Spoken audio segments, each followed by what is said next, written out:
हमारा गार्डन अगर फूलों से भरा रहता है तो कितना मन प्रसन्न हो जाता है, दिल खुश हो जाता है। तो सभी लोग अपने गार्डन में, अपने घर में पेड़ पौधे ज़रूर लगाते हैं। परमानेंट फूलों वाले पौधे हो, चाहे तो इंडोर पौधे हो, रंग बिरंगे पत्तों वाले पौधे हो, तो सभी को पेड़ पौधे लगाना बहुत पसंद होता है। सभी लोग परमानेंट पौधे ही ज़्यादातर लगाते हैं। तो आज मैं बात करने वाली हूँ दोस्तों गुलाब के पौधे के ऊपर कि इस समय हमें गुलाब के पौधे में कौन सी देखभाल करनी चाहिए, कौन सा खाद डालना चाहिए, कैसे इसकी हम देखभाल करें बरसात के मौसम में, और कैसे इसको हम विंटर के लिए तैयार करें दोस्तों। तो आज मैं वही आप सबसे शेयर करने वाली हूँ। गुलाब एक परमानेंट फ्लावरिंग प्लांट होता है जो सभी के घरों में ये आपको मिल जाएंगे लगे हुए। तो ज़्यादातर लोग सब गुलाब के पौधे लगाते हैं, लेकिन उनकी केयर उतनी ठीक से नहीं कर पाते हैं। धीरे धीरे उनका जो पौधा है वो मर जाता है, डेड हो जाता है, और फंगस का शिकार भी हो जाता है। तो आज मैं बात करने वाली हूँ दोस्तों कि कैसे हम इसको बचाएं बरसात के मौसम में, और क्या इसकी हम केयर करें दोस्तों। तो उसी के बारे में मैं आप सबसे शेयर करूंगी, और एक ऐसा फर्टिलाइज़र भी शेयर करूंगी दोस्तों जो अभी डालेंगे आपके पौधे में ग्रोथ भी होगी और फ्लावर भी अच्छे से खासे आएंगे आपके पौधे में। तो मेरे प्लांट में देख सकते हैं कितनी अच्छी फ्लावरिंग हो रही है अभी इस मौसम में भी। तो वैसे तो ये हर समय खिल रहा है, गर्मी में भी, बरसात में भी, और विंटर के लिए भी हमें इसे फ्लावरिंग करने के लिए तैयार करना पड़ेगा ताकि इसमें अच्छी फ्लावरिंग हो सके। विंटर के सीज़न में हमारे भर भर के फूल खिलें।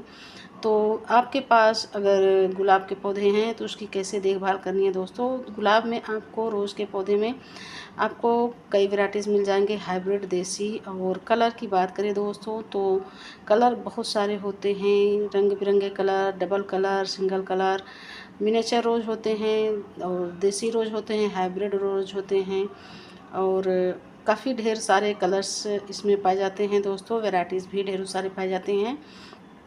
तो काफ़ी खूबसूरत लगते हैं इसके जब फ्लावर खिलते हैं तो मन बिल्कुल प्रसन्न हो जाता है। वैसे इस समय बरसात का मौसम है दोस्तों, हर जगह बारिश हो रही है। अगर आप इसकी कटिंग्स लगाना चाहते हैं तो इसकी कटिंग्स भी लगा सकते हैं। इसकी कटिंग्स बहुत आसानी से लग जाते हैं। जो देसी रोज़ होते हैं उसकी कटिंग्स आप इस समय लगा सकते हैं, और मैंने ढेरों सारे उसकी कटिंग्स लगाई भी है। कुछ में तो कलियां भी आने लगी है, तो इसकी कटिंग्स बहुत ही आसानी से इस समय लग जाएगी। और इसमें जो इस समय बेसल सूट्स और नीचे से इसकी जड़ों के पास से देखेंगे तो सकर्स निकले हुए होते हैं, क्योंकि बारिश के मौसम में सकर्स बहुत जल्दी ये बढ़ते हैं। आप बारिश के समय ध्यान नहीं देते हैं, और एनी टाइम अगर हर समय बारिश होती रहती है तो उसकी देखभाल भी करना थोड़ा मुश्किल हो जाता है। तो सकर्स बहुत जल्दी निकलते हैं, उसकी वजह से प्लांट में फूल और कलियां कम आने लगती हैं। तो ये जो होता है, नीचे से देखेंगे दोस्तों तो यहाँ से बेसल सूट्स ये है, इतना बड़ा सा ये जो दिख रहा है आपको। बेसल सूट्स और सकर्स की पहचान कैसे करें दोस्तों, तो वो भी मैं आप सबको दिखाती हूँ। क्योंकि जो नीचे से ग्राफ्टेड वाले प्लांट होते हैं वहाँ से देखेंगे तो नीचे जो ग्राफ्टेड एरिया होता है वो अगर आपके ऊपर होता है, यहाँ पर अगर होता है, इसके नीचे से अगर ये निकला रहता है तो उसको सकर्स कहते हैं, उसको हटा देना चाहिए। लेकिन इसी ग्राफ्टेड के नीचे से अगर निकले तभी इसको हटाना है। अगर ग्राफ्टेड के ऊपर हो तो ये बेसल सूट्स होते हैं। जैसे ये ग्राफ्टेड एरिया के ऊपर से थोड़ा है तो इसमें देखिए कलियां भी आने लगी है दोस्तों। तो आप ये गलती ना करें कि ये सकर्स जान करके आप इसको बेसल सूट्स को ही कट करके हटा दें।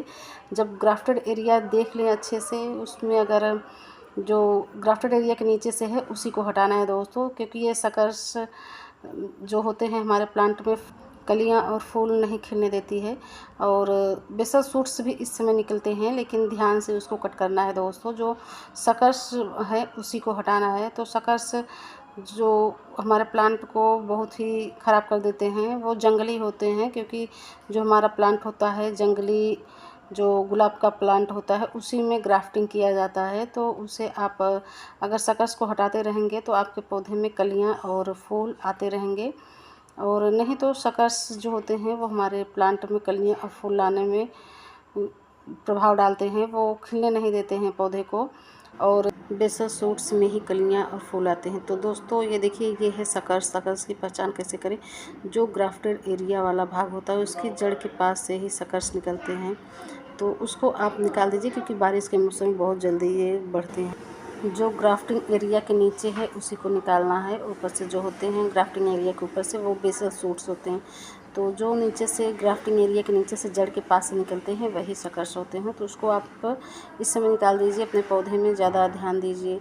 और उसके बाद दोस्तों आप जितने भी सूखे फ्लावर हों और जो ख़राब ब्रांचेज़ हैं उसको आप कट करके इस समय उसको निकालते रहिए, नहीं तो उससे प्लांट की ग्रोथ भी रुक जाती है। प्लांट क्योंकि जो फ्लावर होते हैं दो नए नए ब्रांचेज़ में ही कलियाँ और फूल आती हैं। जो ऊपर अगर आप इसकी पिंच करते रहेंगे, प्रूनिंग करते रहेंगे, सूखे हुए फ्लावर कट करके हटाते रहेंगे तो बगल साइड से न्यू न्यू ब्रांचेज़ आती हैं तो उसी में कलियाँ और फूल खिलते हैं। क्योंकि पुराने ब्रांचेज़ में कलियाँ और फूल नहीं आती हैं तो ऊपर की टिप को आप हमेशा प्रून करते रहिए। आप चाहे तो हार्ड प्रूनिंग भी कर सकते हैं, सॉफ्ट प्रूनिंग भी कर सकते हैं, लेकिन इस समय बारिश के मौसम में जब भी इसको प्रून करें दोस्तों तो इसमें कोई फंगीसाइड लगा दीजिए ज़रूर। चाहे तो एलोवेरा जेल लगा दीजिए, चाहे तो आप हल्दी पाउडर लगा सकते हैं, चाहे तो दालचीनी पाउडर, चाहे तो फंगीसाइड कोई भी आप इसको लगा सकते हैं। नहीं तो इससे डाई बैक की समस्या हो जाती है, जो धीरे धीरे जहाँ से हम प्रून करते हैं उसको धीरे धीरे वहाँ से नीचे से सूखना शुरू कर देती है। डाई बैक की समस्या बहुत जल्दी इसमें आ जाता है। और इसमें सूखे हुए फ्लावर जो है हटाते रहिए, नहीं तो उससे भी धीरे धीरे जो ब्रांचेज़ है वो सूखती जाती है। तो जो भी ख़राब ब्रांचेज़ है ऐसे सूखती जाती हैं उसको आप कट करके हटा दीजिए, क्योंकि ये डाई बैक की समस्या होती है। धीरे धीरे से ही डाई बैक आपके प्लांट में पूरी तरह से हावी हो जाएगा, प्लांट को पूरी तरह से ख़राब कर देता है। जब भी इसको प्रून करें तो फंगीसाइड आप ज़रूर लगाइए ताकि इसमें कोई फंगस ना लगे, क्योंकि फंगीसाइड लगाने से यहाँ से फंगस नीचे इसको अटैक नहीं कर पाएगा, ब्रांच पूरी तरह से आपकी सुरक्षित रहेगी। तो इसकी पत्तियाँ जो भी ख़राब पत्तियाँ हैं, इस समय बारिश के मौसम में पत्तियाँ भी इसकी बहुत ज़्यादा ख़राब हो रही हैं, क्योंकि इसमें ऊपर से आप फंगीसाइड का स्प्रे नहीं कर पा रहे हैं, मैं भी नहीं कर पा रही हूँ दोस्तों। इस वजह से मेरे भी इसके जो पत्तियाँ हैं ख़राब हो रही हैं। तो मेरे यहाँ डेली बारिश हो रही है, तो इस वजह से मैं इस पर कोई भी फंगीसाइड का स्प्रे नहीं कर पा रही हूँ। अगर आपके यहाँ बारिश नहीं हो रही तो आप इस पर ज़रूर फंगीसाइड का स्प्रे करते रहिए ताकि इसकी पत्तियाँ जो हैं ख़राब ना होने पाए, क्योंकि इससे भी फंगस क्रिएट होता है हमारे प्लांट में। प्लांट को फंगस से ग्रसित कर लेता है, प्लांट को ख़राब कर देता है। तो जो भी ख़राब पत्तियाँ हैं और सूखे पत्तियाँ हैं आप इसको हटाते रहिए, नहीं तो प्लांट धीरे धीरे आपका डैमेज हो जाएगा, ख़राब हो जाएगा।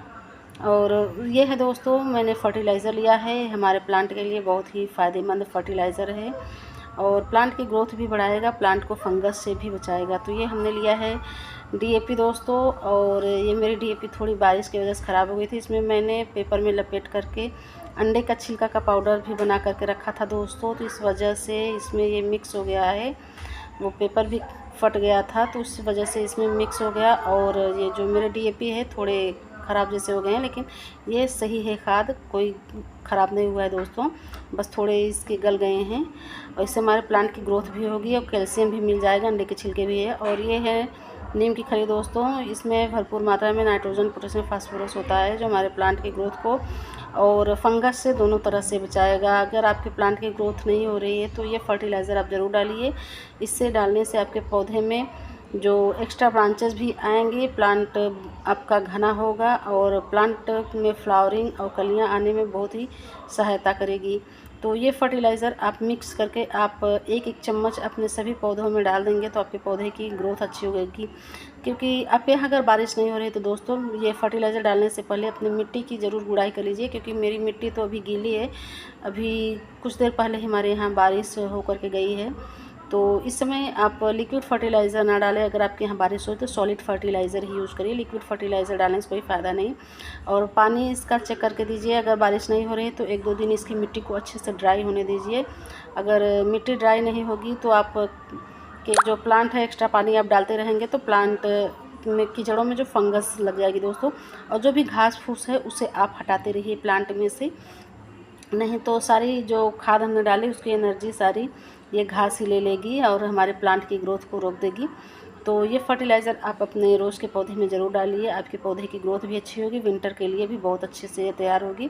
इसमें वर्मी कंपोस्ट हो या गोबर की खाद आप ज़रूर इसकी मिट्टी को हटा करके थोड़ी और फिर उसमें मिक्स करिए ताकि प्लांट की ग्रोथ अच्छे से हो सके। दोस्तों वीडियो अच्छा लगे तो प्लीज़ लाइक शेयर कमेंट्स करिए, न्यू है तो प्लीज़ सब्सक्राइब माई चैनल और बेल आइकन के बटन को ज़रूर प्रेस कर दीजिए ताकि मेरी आने वाली वीडियो की हर नोटिफिकेशन आप सब तक पहुंच सके।